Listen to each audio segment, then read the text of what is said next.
ब्रह्ममुरारिसुरार्चितलिङ्गं निर्मलभासितशोभितलिङ्गम् जन्मज दुःखविनाशकलिङ्गं तत्प्रणमामि सदा शिवलिङ्गम्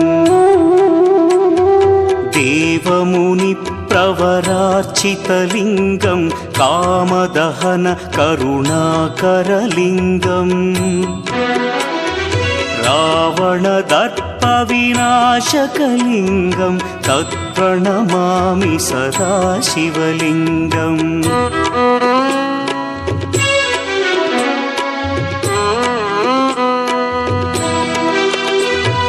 सर्वसुगन्धसुलेपितलिङ्गं बुद्धिविवर्धनकारणलिङ्गं सिद्धसुरासुरवन्द्यं